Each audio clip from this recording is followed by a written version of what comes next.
राम कवन प्रभु पूछाऊं तो एकदम सीधा प्रश्न किया, प्रभु ये राम जी कौन है? और इसी प्रश्न के उत्तर में कल की पूरी कथा गाई गई। परंतु एक बार भी याज्ञवल्क्य मुनि ने ये नहीं बताया कि राम जी कौन है। क्या बताया? भगवान शंकर और पार्वती जी के विवाह की कथा सुना डाली। आपको सुनकर आश्चर्य लगेगा, पूछा गया प्रश्न राम जी के विषय में, बताया जा रहा है शिव जी की कथा। आजकल का यजमान रहता तो बीच में खड़ा होकर कहता, महाराज बंद करिए, क्या सुना रहे हैं आप? क्या पूछा गया, क्या बता रहे हैं? लेकिन भरद्वाज जी ने याज्ञवल्क्य मुनि को रोका नहीं, उतनी ही श्रद्धा और निष्ठा से कथा को सुनते रहे और मन में ये सोचते रहे कि जब ये शिव जी की कथा सुना रहे हैं तो इतना आनंद मिल रहा है, जब ये मेरे राम जी की कथा सुनाएंगे तो कितना आनंद प्राप्त होगा, इसकी कल्पना करने लगे हैं? और उनके इसी भाव दशा को देखकर याज्ञवल्क्य मुनि भरद्वाज जी को बोल पड़े, हे मुनिवर, अहो धन्य तव जन्म मुनि,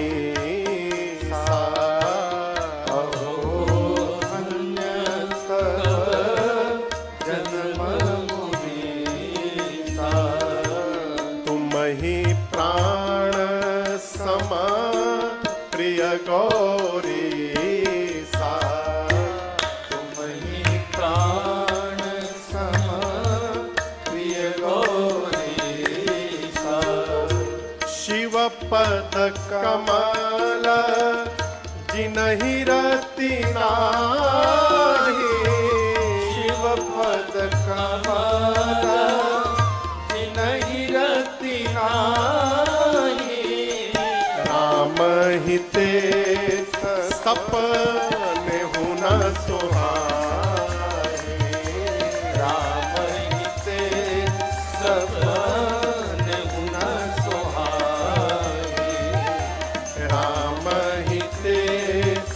सपने हो न सुहाए, राम ही ते सपने हो न सुहाए। याज्ञवल्क्य मुनि बोले, भरद्वाज जी आप धन्य हैं। आप क्या हैं? धन्य हैं। बोलिए, धन्य बुझाता ना? बिहार में हमरी कहता है धन हो, धन हो बाबा, धन हो। धन्य है। धन्य कौन? खूब बढ़िया बढ़िया मकान बन जाए वो आदमी धन्य है, ठीक ना? खूब रुपया हो जाए, लॉटरी लग जाए करोड़ों की, वो जीव धन्य है। धन्य कौन? मनुष्य का शरीर प्राप्त करके और जो भगवान की भक्ति प्राप्त कर लिया है वो जीव धन्य है। धन्य कौन? जो जगत में रहते हुए परमात्मा के विश्वास में आ गया, उनके भरोसे हो गया, वो जीव धन्य है। ते धन्य तुलसीदास आस बिहाई जे हरि रंग रहे। धन्य कौन?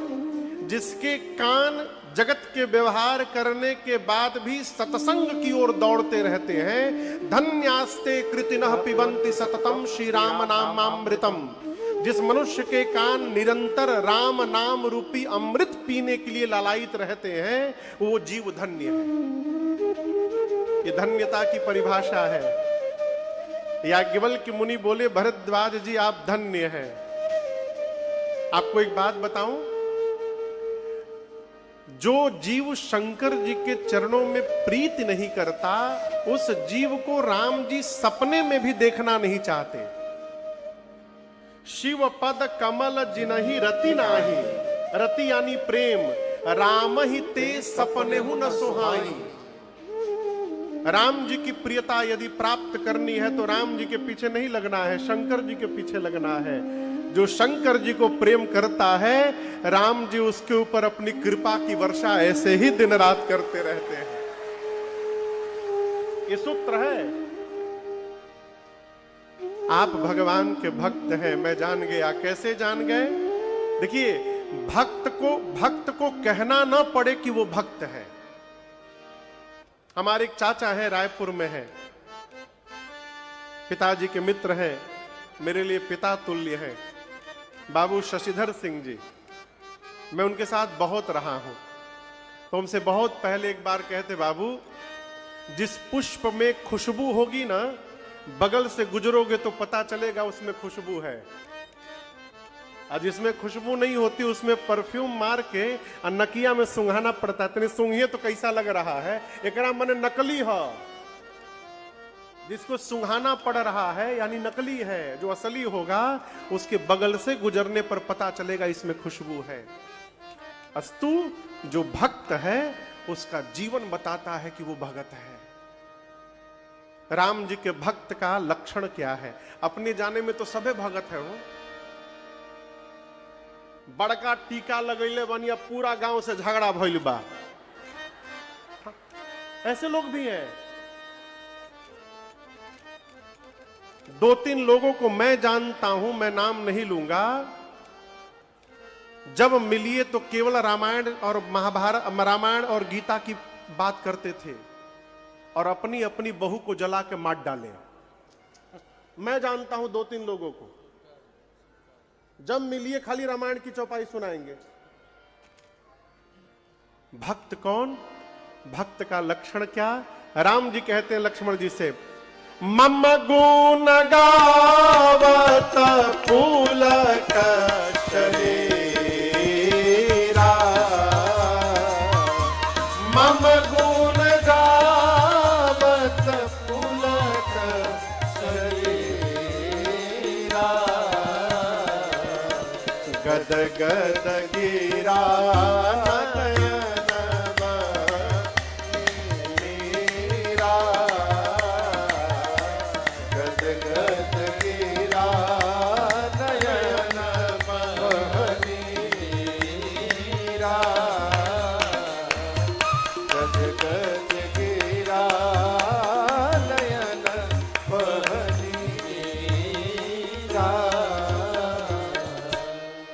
कहते हैं मेरे भक्त का लक्षण क्या है?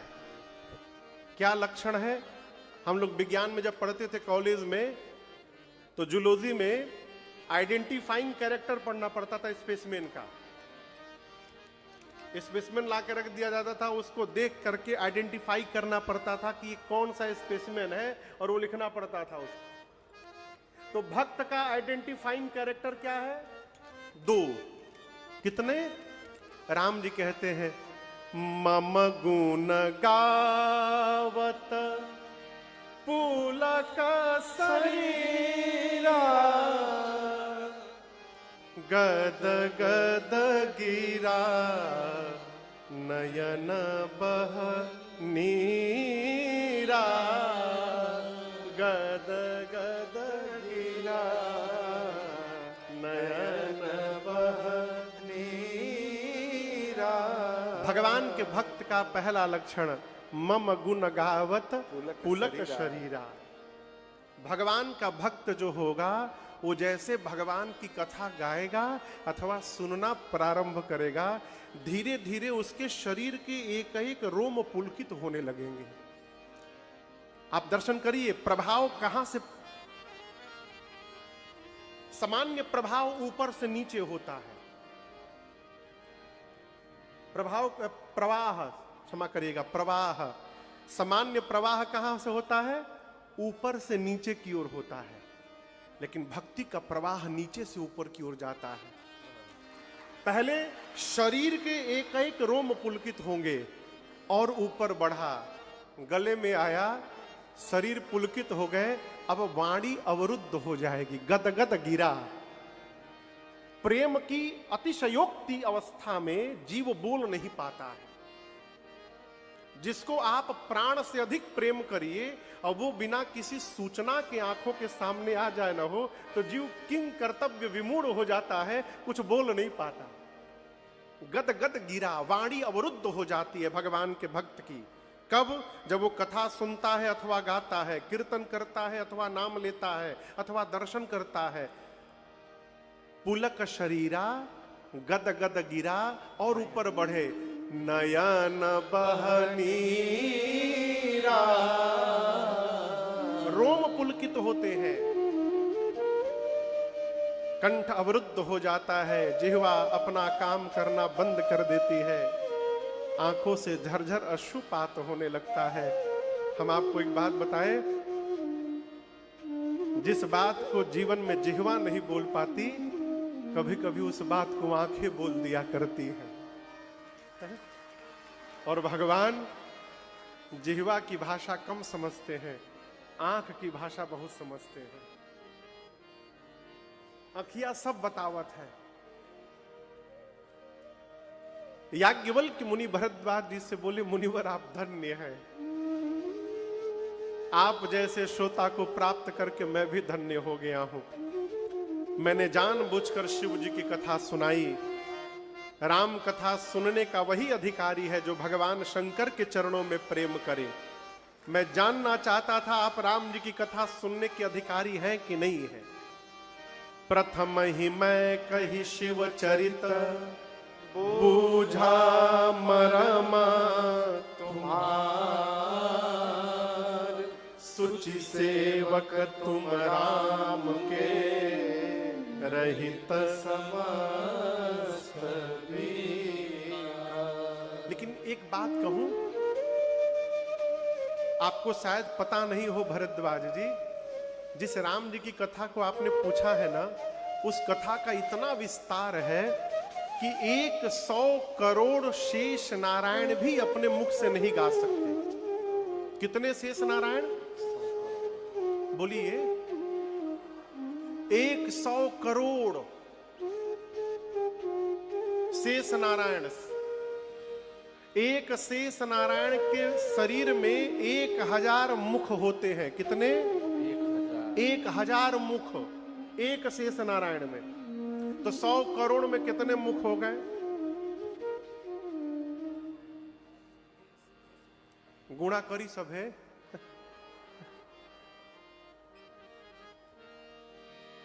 सब हम ही बताइए कितना?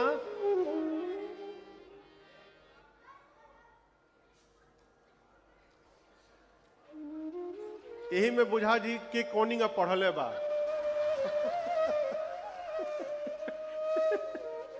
देखिए 1000 में 3 शून्य होते हैं। एकदम सरल तरीका मैं बता रहा हूं। कितने शून्य होते हैं? 3। 100 करोड़ को क्या बोलते हैं?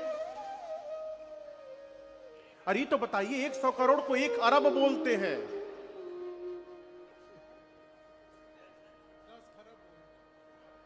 100 करोड़ को कितना बोलते हैं? 1 अरब। इहो तो हम बताइए। 1 अरब शेष नारायण। अब 3 शून्य में जोड़िए, पहला शून्य जुड़ेगा तो 1 अरब में कितना हो जाएगा? 10 अरब। दूसरा का शून्य जुड़ेगा, कितना हो जाएगा? 1 खरब। और तीसरा का शून्य जुड़ेगा, कितना होगा? 10 खरब। कितना मुख हो गया? 10 खरब। याज्ञवल्क्य मुनि कहना चाहते हैं, 1 अरब शेष नारायण यदि अपने 10 खरब मुख को लेकर एक एक मुख से बारी बारी राम कथा कहना प्रारंभ करे तो उनके 10 खरब मुख समाप्त हो जाएंगे, परंतु भगवान की कथा पूरी नहीं होने वाली है। इतना विस्तार है कथा का। वही कथा अब मैं सुनाने जा रहा हूं। भरद्वाज जी बोले, एक मिनट रुकिए। 10 खरब मुख से यदि शेष नारायण नहीं गा सकते तो 1 मुख से आप कैसे गाएंगे? ये मेरा प्रश्न है। जैसे भरद्वाज जी ने पूछा, याज्ञवल्क्य जी मुस्कुराए, कहे कि भरद्वाज जी यही तो सबसे बड़ा भ्रम है कि हम गा रहे हैं। देखिए, न मदन मोहन जी और कुमुद जी की क्षमता है कि वो मुख्य यजमान बन सके, न कथा करवा सके। न प्रदीप भैया की क्षमता है कि वो संयोजक बन सके, और न राजन की क्षमता है कि राम जी की कथा गा सके। हम तीनों कर नहीं रहे हैं, रघुनाथ जी की कृपा हमसे करा रही है।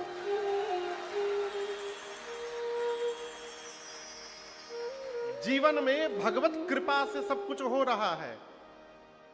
और जिस दिन मान लिया कि हम करता हैं, उसी दिन अभिमान होगा और सब समाप्त हो जाएगा। करता नहीं बनना है, निमित्त बन के रहना है। करता तो केवल परमात्मा है, हो उनके आगे कोई करता नहीं हो सकता। अच्छा, आप लोग बताइए, कठपुतली का नृत्य देखे हैं आप लोग? सही में कहां से देखे होंगे? टीवी पर देखे हैं? टीवी पर बोलिए, के देखले बा? कई लोग टीवियों पर नहीं देखले आज ले। कोई बात नहीं, हम तो सामने से देखे, गुजरात में देखे, राजस्थान में देखे। पर्दे के सामने कठपुतली नाचती है, लेकिन क्या सही में कठपुतली नाचती है? कठपुतली के शरीर के अंग में धागा बंधा रहता है, और वो धागा पर्दे के पीछे जो कठपुतली का स्वामी है नचाने वाला, उसकी उंगली में बंधा रहता है। पर्दे के सामने केवल कठपुतली दिखाई पड़ती है, नचाने वाला दिखाई नहीं देता। लेकिन पर्दे के पीछे से नचाने वाला, उसका स्वामी जैसे जैसे उंगली हिलाता है, पर्दे के सामने कठपुतली वैसे वैसे नाचती है। अब देखने वाले को क्या लगत है कि कठपुतली नाच रही है। उसी प्रकार याज्ञवल्क्य मुनि बोले कि सरस्वती जी कठपुतली हैं, और सरस्वती रूपी कठपुतली के शरीर के धागे राम जी की उंगलियों में बंधे हुए हैं। और वो राम जी जेहि पर कृपा करहि जन जानी, जेहि पर कृपा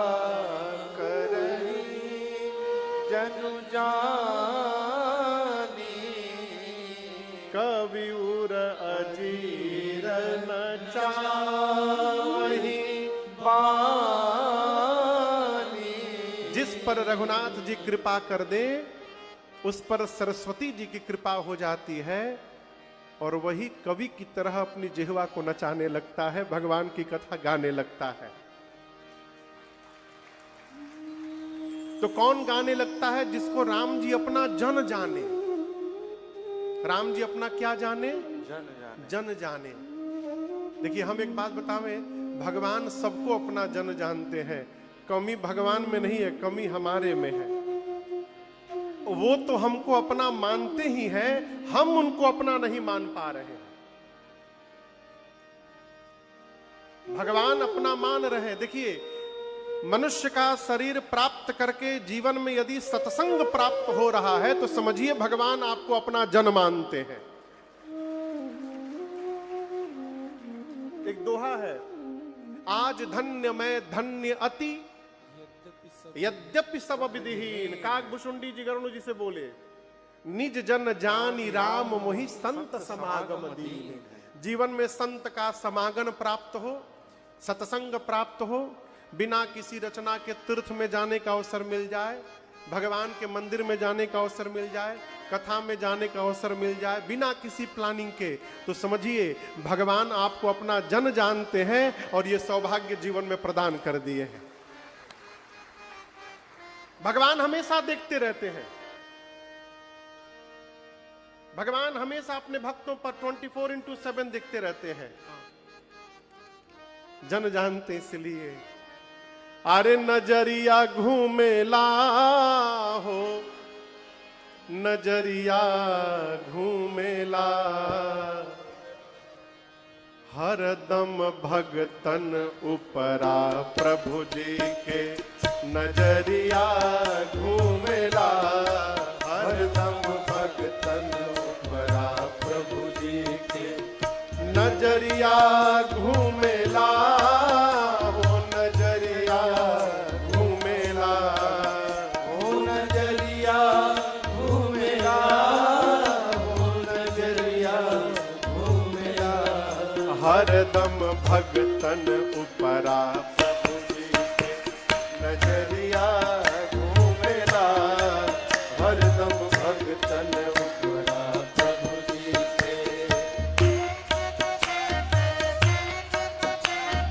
एक कुम्हार भगत था, कुम्हार भगत था। कुम्हार समझ रहे हैं ना, मिट्टी का घड़ा बनाता था।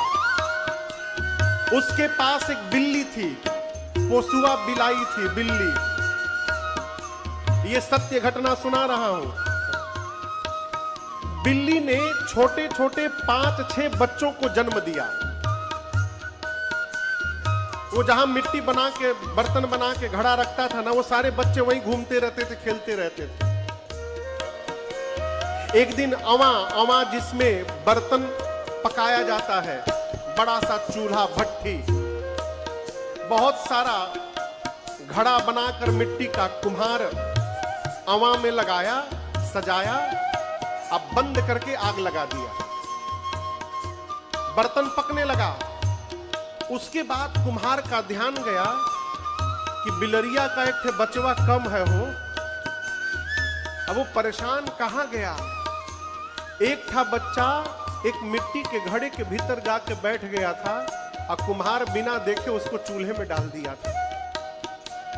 जब उसको ध्यान आया कहीं इसमें तो नहीं है, आधा पक गया था बर्तन, उसने पानी लेकर बुझाया, निकाला, और जैसे वो घड़ा निकाला उसमें से बिल्ली का बच्चा उछल कर कूदा और दौड़ने लगा घर में।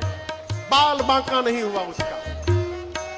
साधक कहता है, जिसको हरा अवां के अंदर पक गया बर्तन कच्चा, जिसको हरा अवां के अंदर पक गया बर्तन कच्चा, उसी अवां हाड़ी के अंदर रहा बिल्ली का बच्चा, उसी अवां हाड़ी के अंदर रहा बिल्ली का बच्चा, उसी अवां हाड़ी के भीतर रहा बिल्ली का बच्चा, उसी अवां हाड़ी के भीतर रहा बिल्ली का बच्चा। देखबा औवा ऊपरा कोहरा के बिलरिया घूमेला, देखबा औवा ऊपरा कोहरा के बिलरिया घूमेला, हो नजरिया घूमेला, हो बिलरिया घूमेला, हो नजरिया घूमेला, हरदम भगतन नजरिया घूमेला, हरदम भगतन उपरा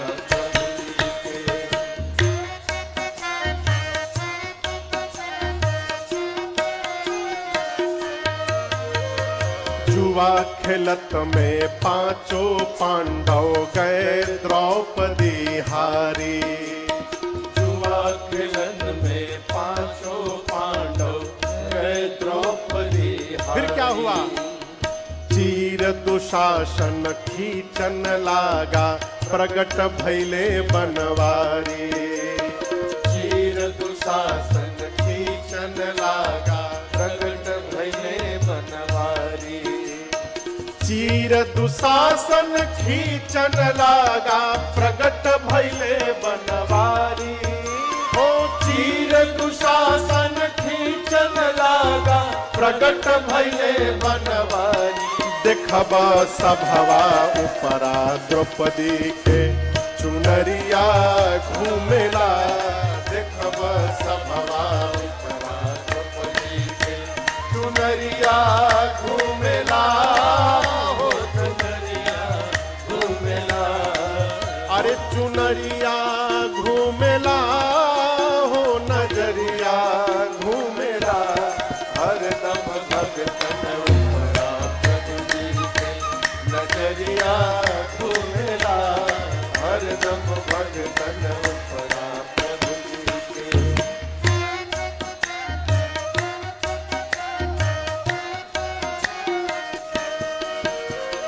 गज को ग्राह जब खींचन लागा, जल के बीच मझारी। जल को ग्राह जब खींचन लागा, हाथी को मगरमच्छ खींचने लगा पानी में। कहे गुरु जी कमल पुष्प पर प्रगट भैले बनवारी। कहे गुरु जी कमल पुष्प पर प्रगट भैले बनवारी। कहे गुरु जी कमल पुष्प पर प्रगट भैले बनवारी हो। कहे गुरु जी कमल पुष्प पर प्रगट भैले बनवारी। ग्राह गर्दन उपरा प्रभु जी के नजरिया घूमेला। ग्राह गर्दन उपरा प्रभु जी के नजरिया घूमेला हो। नजरिया घूमेला हो। नजरिया घूमेला हो। नजरिया घूमेला। हरदम भगतन उपरा प्रभु जी के नजरिया घूमेला। हरदम भगतन उपरा प्रभु जी के नजरिया घूमेला। हरदम भगतन उपरा प्रभु जी के।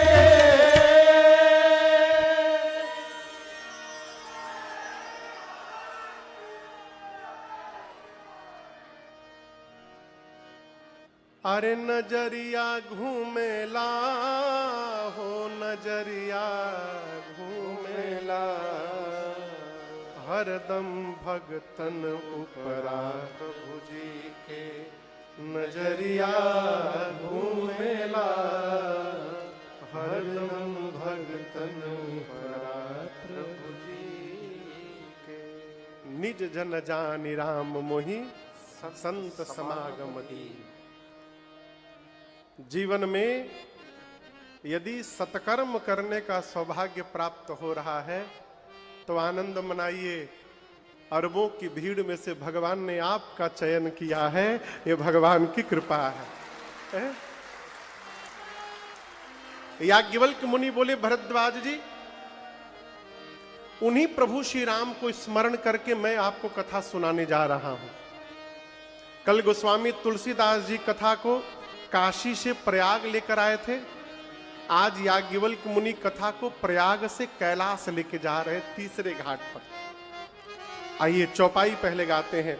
पहले मैं गाऊंगा, पीछे से आप गाइएगा। परम रम्य गिरिवर कैलासो।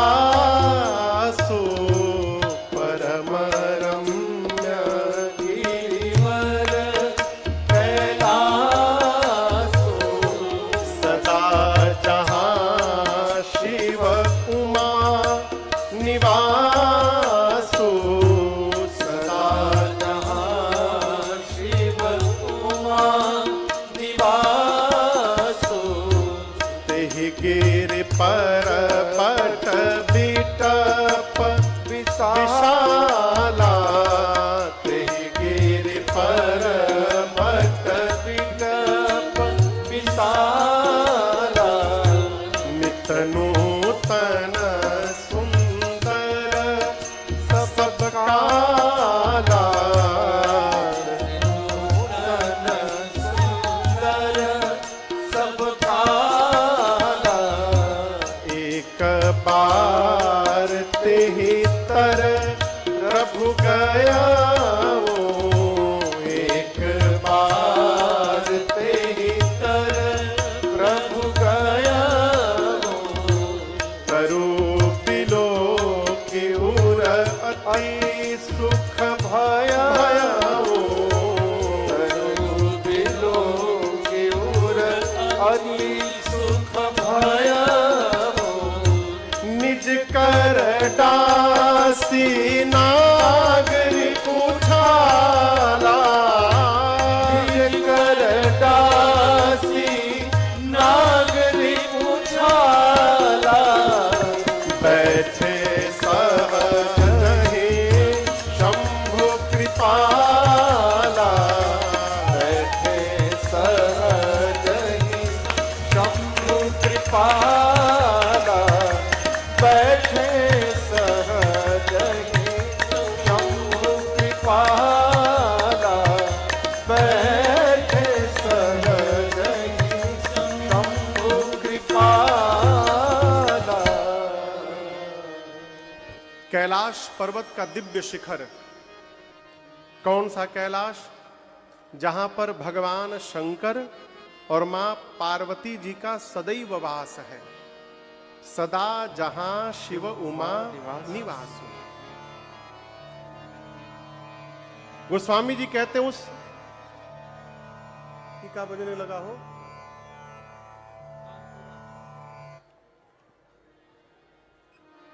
ये बंद है का? चालू करिए, इधर घुमाइए। फुल है पूरा।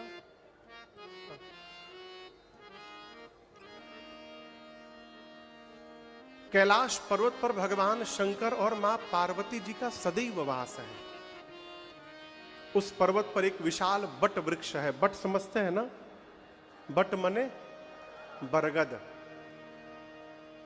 एक दिन भगवान शंकर उस बरगद के वृक्ष के नीचे गए और अपने हाथ से अपना बाघंबर बिछाकर भगवान शंकर बैठ गए। परम प्रसन्न मुद्रा में, परम शांत अवस्था में। ऐसा लग रहा है कि शांत रस ने ही अवतार धारण करके आसन जमा लिया हो। देखिए, जीवन में शांत रहना ये बहुत बड़ी साधना है। शरीर शांत रहे बाद में, मन पहले शांत रखना है। कई लोग तो शरीर से शांत रहते हैं लेकिन मन भटक रहा है हो। और याद रखिएगा, यदि आपका मन अशांत है तो आप जीवन में कोई भी श्रेष्ठ कार्य नहीं कर पाएंगे। श्रेष्ठ कार्य, श्रेष्ठ लक्ष्य प्राप्त करने का पहला शर्त है अपने मन को पहले शांत किया जाए। जो जितना